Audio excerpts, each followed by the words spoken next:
You wake up tired, your waistline has quietly expanded, and your blood pressure and blood sugar are creeping up. You may call it getting older, but inside your body a slow storm is rising. Metabolic syndrome. In this video, guided by Michael Moss's eye-opening book, Salt, Sugar, Fat, we will gently pull back the curtain on the foods that push this storm and discover how you can reclaim calm and control one bite at a time. Please consult your physician for personal medical advice. Michael Moss reveals a world where entire corporations are built on three ingredients: salt, sugar, and fat. These are not just flavors, they are tools carefully tuned to make us eat more than we need. For someone with metabolic syndrome symptoms, high blood pressure, elevated blood sugar, expanding waist, this world is like walking through a minefield in slippers. Our journey will show you where those mines are and how to step around them safely. Imagine breakfast, cereal that promises whole grains, juice that shouts vitamin C, a yogurt labeled low fat. It sounds healthy, yet Moss shows how many such foods are quietly packed with sugar and sodium. Your tongue tastes sweetness, your brain lights up with pleasure, and your insulin surges to handle the sugar rush. Over years, these repeated spikes can drive insulin resistance, a core engine of metabolic syndrome. The trap is that it feels normal because it has been designed that way. Food scientists in Moss's story search for what they call the bliss point, the precise amount of sugar that maximizes pleasure without tasting too sweet. It is not cooking, it is neuroengineering. For a body already struggling with high triglycerides, abdominal fat, and rising fasting glucose, this is like turning up the volume on cravings while your metabolism is begging for quiet. Understanding the bliss point is the first step to breaking its spell. Perhaps you blame yourself. If only I had stronger willpower, I would stop snacking, lose weight, fix my numbers. Yet Moss shows that giant teams of experts are working to override your natural fullness signals. Your struggle is not a personal failure. It is a predictable response to powerful design. In a moment, we will step into the boardrooms where these decisions were made, and then learn how you can gently rewire your own brain in return. Moss describes meetings where executives confront a moral crossroads, reformulate to make foods healthier, or keep the salt, sugar, and fat that drive sales. Again and again, profits win. For consumers with metabolic syndrome symptoms, this means the supermarket is arranged less like a pharmacy and more like a casino. Bright lights, tempting colors, and odds stacked against your long-term health. Recognizing this design helps shift blame from yourself to the system. Salt is the quiet partner in this trio. It enhances flavor, masks staleness, and keeps you reaching back into the bag. Yet for someone whose blood pressure already runs high, excess sodium is like slowly tightening a valve on delicate blood vessels. Over time, this pressure can strain the heart and kidneys, key organs already vulnerable in metabolic syndrome.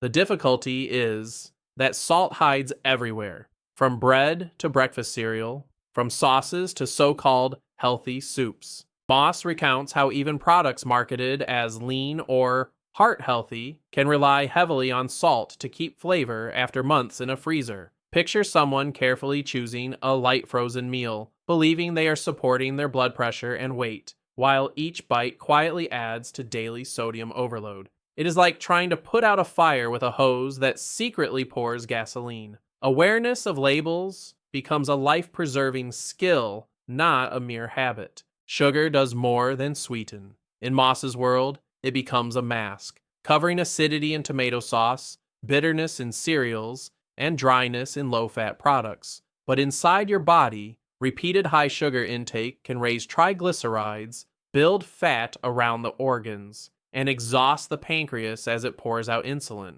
For people with metabolic syndrome features, sugar is like a charming guest who sets small fires in every room, then smiles as you thank them for visiting. One of the most striking points in salt, sugar, fat is the role of sugary drinks. Soda, sweet teas, energy drinks. They deliver large doses of sugar without fullness. It is easy to drink 150 calories in a few minutes, yet your brain does not count it like food. Over time, this hidden intake can drive weight gain and increased waist size, a key marker of metabolic syndrome. Replacing these drinks is one of the most powerful changes you can make, especially under medical guidance. In Moss's investigations, fat emerges as the master of texture. It makes chips shatter perfectly, cookies crumble softly, and cheese stretch in long, tempting strings. Fat carries flavor and slows the moment when the tongue says, enough. For a metabolism already coping with high LDL cholesterol and elevated triglycerides, excess saturated and trans fats are like adding thick, sticky oil to a finely tuned engine. The result can be clogged arteries and reduced insulin sensitivity over time. When public concern about fat grew, many companies answered with low-fat products. Moss reveals the twist. To replace lost flavor, they often added more sugar and refined starch. Imagine a yogurt where fat is removed, but sugar doubles. The label looks comforting, yet for insulin resistance and blood sugar control, the exchange may be harmful. It is like trading thick fog for a sudden hailstorm. Visibility is different, but danger remains. Reading labels becomes your umbrella. Moss connects processed foods with brain responses very similar to those seen with addictive behaviors. Salt, sugar, and fat light up reward pathways, releasing dopamine, the chemical of do that again. For someone living with fatigue, stress, and cravings from metabolic disruptions, this pleasure hit can feel like a lifeline. Yet, repeated overstimulation can dull receptors, pushing you to seek more. It is not weakness. It is wiring responding to intense stimulation. Picture this scene seen in many lives. You sit in your doctor's office and the numbers arrive. Blood pressure slightly high, fasting blood sugar elevated, triglycerides creeping up, waist measurement in the danger range. The word metabolic syndrome is mentioned, perhaps gently, perhaps firmly. In that moment, every chip, every soda, every late-night snack flickers through your mind. Yet Moss's work offers more than blame. It offers explanation and, most importantly, a path out. Metabolic syndrome is not a single disease, but a cluster of risks. A large waistline, high blood pressure, low protective HDL cholesterol, high triglycerides, and raised fasting blood sugar. Together, they raise the chance of heart disease, stroke, and type 2 diabetes. Think of it as a house where several warning lights blink at once. Moss's story shows how salt, sugar, and fat often keep those lights blinking. Your job, with your doctor's guidance, is not perfection, but turning one light off at a time.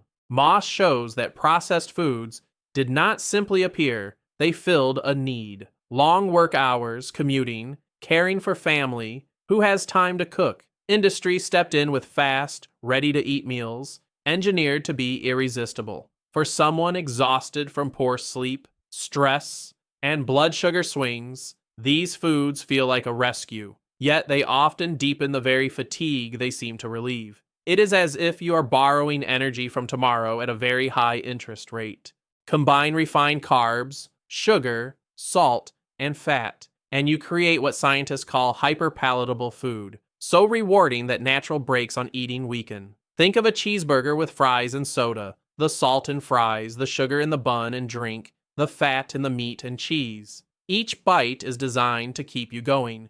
For metabolic health, this means extra calories slip in before fullness arrives, driving weight gain, especially around the abdomen. Hearing all this, a fear may rise. If salt, sugar, and fat are everywhere, must I live in a world of bland, joyless meals to heal my metabolism? The answer, hinted at in Moss's stories, may surprise you. Pleasure is not the enemy. Manipulation is. In the next scenes, we will explore how to reclaim flavor and satisfaction without feeding metabolic syndrome. Your taste buds can change, and so can your future meals. Moss shares how our tolerance for salt and sugar can shift over time. When we regularly eat highly salted foods, less salty dishes taste dull. But if we gradually reduce salt, our taste buds recalibrate and natural flavors emerge. The same happens with sugar. Stepwise reduction can make fruits taste sweeter. For someone with metabolic syndrome risks,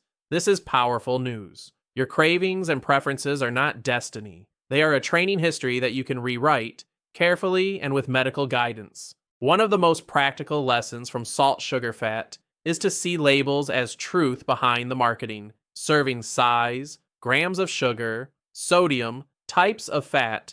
These numbers reveal what the front of the package hides. For metabolic syndrome, watching added sugars, sodium, and saturated fat is especially important. Think of each label as a quiet conversation between you and your future body. If I eat this often, how will you feel? Let that answer guide your cart. Imagine two parallel days. In one, breakfast is sugary cereal, lunch a processed sandwich, dinner frozen pizza, snacks of chips and soda. In the other, oats with nuts and berries, lunch of beans and vegetables, dinner of grilled fish and roasted vegetables, snacks of fruit and yogurt. Calorie counts might be similar, yet the metabolic impact differs profoundly. The second day brings fiber, stable blood sugar, and less sodium. Over months, those differences can rewrite lab results. Moss's focus on processing indirectly highlights something often stripped away: fiber. In natural foods, fiber slows sugar absorption, supports gut bacteria, and increases fullness. When grains are refined and juices filtered, this protective shield is removed. For metabolic syndrome, fiber is like gentle armor, softening blood sugar spikes and supporting cholesterol control. Reintroducing beans, whole grains, vegetables, and fruits is akin to rebuilding your inner defenses, one meal at a time. Inspired by Moss's insights, you do not need to overhaul your entire diet overnight. Strategic swaps can gradually reduce your exposure to engineered salt, sugar, and fat, soda to sparkling water with lemon, flavored yogurt to plain with fruit, chips to nuts and seeds. For metabolic syndrome symptoms, these changes can help weight, blood pressure, and blood sugar. Every swap is a quiet vote for your future self. Always adapt changes with your physician's advice, especially if on medication. Moss describes how even food companies struggled when they tried to cut salt quickly. Consumers noticed and rejected the change. Your own palate will protest big sudden cuts too. Better is a quiet, steady approach, cooking more at home, rinsing canned foods, choosing reduced sodium versions, and adding herbs and acids like lemon instead of extra salt. Over weeks, your natural perception sharpens, and once bland dishes become surprisingly flavorful. In salt, sugar, fat, sugar often sneaks into foods we do not even consider dessert. Begin by identifying where your largest sugar hits occur: drinks, breakfast, snacks. Reduce size, dilute with water, or switch to less sweet alternatives. Over time, the once necessary level of sweetness can feel overwhelming. For metabolic syndrome, every gram less of added sugar helps reduce that constant insulin drumbeat. Again, any change impacting blood sugar should be discussed with your healthcare provider. The lesson from Moss is not that all fat is evil, but that certain fats, in engineered combinations, push overeating and harm metabolism. Replacing some saturated and trans fats from processed snacks with fats from nuts, seeds, avocados, and oily fish can support heart health. Portion still matters. Calories are dense, but your body responds differently. For someone with metabolic syndrome, this is like swapping thick smoke for a cleaner burning fuel. Moss's narrative also touches a tender truth. Processed foods often comfort feelings of loneliness, stress, or fatigue. If evenings feel empty, a tub of ice cream or a bag of chips can seem like company. For metabolic syndrome patients, the body pays silently for emotional relief. Recognizing this pattern without harsh self-judgment is crucial. Food has been both friend and foe. Now it can become a respectful ally. This shift often benefits from support from loved ones, counselors, and your medical team. At this point, you may wonder if companies built their fortunes on salt, sugar, and fat.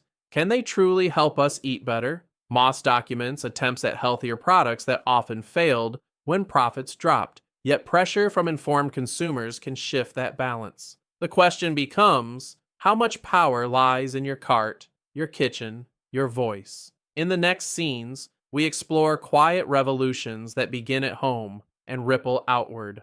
Moss's reporting suggests that every purchase is a signal. When people repeatedly choose high-sugar, high-fat options, shelves fill with more of them. When demand shifts, so does supply. For your own metabolic health, begin with one powerful no to a regular soda, to an automatic dessert, to a salty snack, replaced by a thoughtful yes. Over months, these small refusals create a new normal. Along the way, industry quietly takes notes.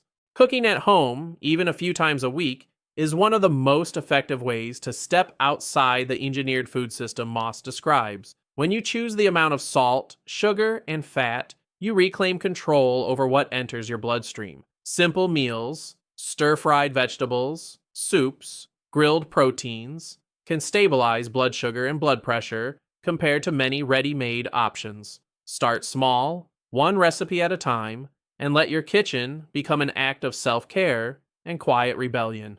Breakfast sets your metabolic rhythm. Instead of Moss's parade of sugary cereals and pastries, consider meals with protein, healthy fats, and fiber. Eggs with vegetables, oatmeal with nuts and seeds, yogurt with minimal sugar. These choices help prevent mid-morning crashes and intense cravings. For metabolic syndrome, a steadier morning can mean better blood sugar control over the entire day. The goal is not perfection, but a tilt towards stability. Many lunches Moss describes, fast food combos, packaged sandwiches, instant noodles, carry hidden sugar in sauces and breads plus heavy salt. For metabolic syndrome, consider lunches built from whole components, salads with beans, grain bowls with vegetables and lean proteins, leftovers from home-cooked dinners.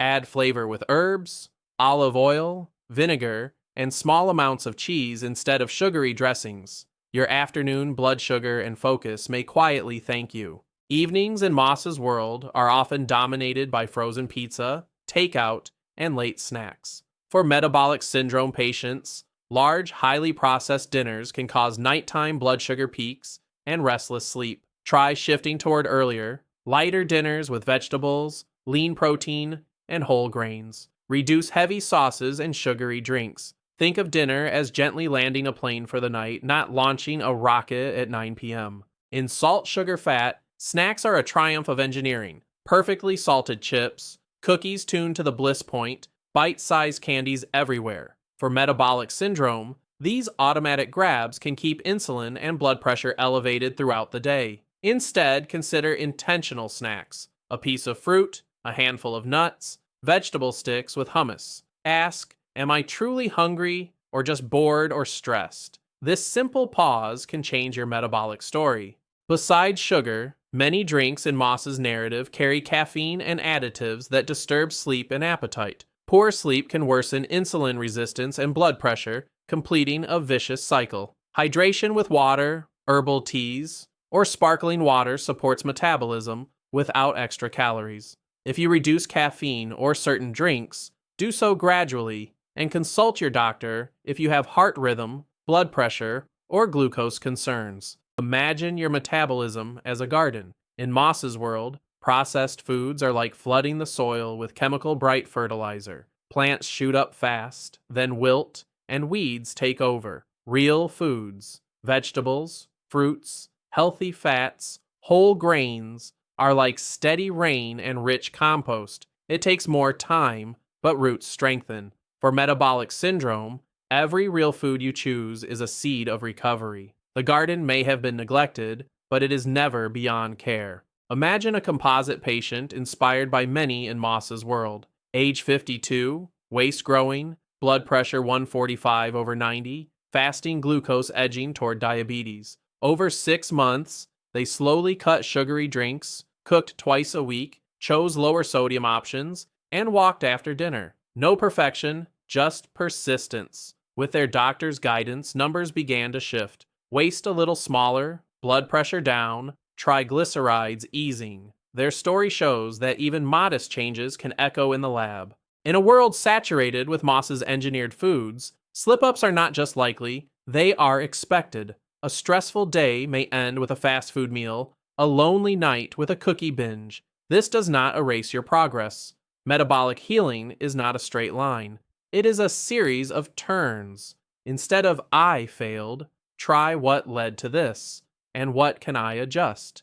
Compassion toward yourself reduces shame, which in turn reduces the pull of emotional eating. While Moss focuses on food, your body's response to salt, sugar, and fat is also shaped by movement. Gentle activities, walking, cycling, stretching, help muscles use glucose better, support blood pressure control, and improve mood. Think of exercise as opening more doors for sugar to leave the bloodstream and enter cells. For metabolic syndrome, adding even short walks, if approved by your doctor, can multiply the benefits of dietary changes. Sleep rarely appears on labels, yet it profoundly shapes how your body handles salt, sugar, and fat. Insufficient sleep can increase hunger hormones, raise blood pressure, and worsen insulin resistance. Late night snacking on Moss's engineered foods often disrupts rest further. Building a calming bedtime routine, dimming screens, and eating earlier can support deeper sleep. For metabolic syndrome, rest is not a luxury, it is medicine. Discuss persistent sleep issues with your physician. Moss's work indirectly highlights how stress makes us vulnerable to hyperpalatable foods. Under stress, cortisol rises, pushing you toward quick energy, salty, fatty, sugary snacks. For metabolic syndrome, chronic stress can raise blood pressure and disrupt glucose control, while also driving the very eating that worsens it. Finding non-food ways to soothe, breathing exercises, talking with a friend, brief walks, can weaken the link between tension and the snack aisle. Moss reminds us that food is not only biology, it is culture, memory, and family. For metabolic syndrome patients, this can create conflict. Traditional dishes may be rich in salt, sugar, or fat. Rather than reject heritage, consider gentle adaptations. Smaller portions, more vegetables, less sugar, baking instead of frying. Share your health goals with family, inviting them into the journey. Healing your metabolism can become a shared story, not a lonely struggle. As you slowly escape the salt-sugar-fat trap Moss describes, your blood pressure, glucose, and cholesterol may shift. Medications might need adjustment. Regular checkups and open communication with your physician are essential. Bring questions. How can my food changes support my treatment? What should I watch for? Your doctor is not a judge of past choices, but a partner in future steps. Never stop or change medicines based only on a video or book. Moss's detailed reporting shows how small amounts can add up over time. To reverse this, simple tracking can help, noting daily sugary drinks, packaged snacks, or home-cooked meals. You are not counting to punish yourself, but to notice patterns. For metabolic syndrome, linking changes in habits to lab results or how you feel can be motivating. A short note like less soda, better energy today, can become a quiet victory in your personal data. In a world saturated with Moss's engineered foods, aiming for absolute purity can backfire, leading to burnout and binging. An 80-20 mindset, where most choices support your metabolic health, and some allow flexibility, can be more sustainable. For example, you might keep home as a low-processed zone while being more relaxed at occasional gatherings. For metabolic syndrome patients, long-term consistency matters more than a few holiday meals. When a craving hits for Moss's hyperpalatable foods, instead of seeing it as an enemy, view it as a message. Something in me needs attention. Are you tired, stressed, undernourished, or dehydrated? Respond to the true need. Rest, conversation, a glass of water, a more balanced meal before reaching for the snack. Over time, this practice can weaken the association between every discomfort and processed food. Just as Moss took us into corporate labs where foods were engineered, you can turn your kitchen into a gentle lab for healing. Experiment with herbs instead of extra salt, roasted vegetables instead of fries, fruit instead of dessert most nights. Notice how your body responds over hours and days. For metabolic syndrome, this laboratory does not require white coats, only curiosity, patience, and kindness toward yourself. Close your eyes for a moment and imagine your life 1 year from now if you steadily applied Moss's lessons. Perhaps your walks feel easier, your clothes fit more comfortably, your lab results show calmer numbers. Meals bring satisfaction without guilt. You still enjoy treats, but they no longer control you. Metabolic syndrome might still be on your chart, but its grip has loosened. This vision is not fantasy. It is a direction built from small, repeated choices. To turn inspiration into action, choose just 3 steps from Moss's world today. Replace 1 sugary drink, cook 1 simple meal this week, and read 1 label before buying. Write them down and, if possible, share them with someone you trust or with your healthcare provider. As your blood pressure, weight, and blood sugar patterns respond, those 3 steps can grow into a new way of living. Remember, any change should fit your medical plan, so discuss it with your doctor. Michael Moss's Salt, Sugar, Fat exposes how foods were crafted to capture your appetite, but your story does not end there. With awareness, guidance from your physician, and small, steady choices, you can soothe metabolic syndrome storm and reclaim energy, clarity, and joy at the table. If this journey resonated with you, please subscribe to this channel, like this video, and share it with someone who needs hope. Today, let one choice, however small, honor the life you wish to live.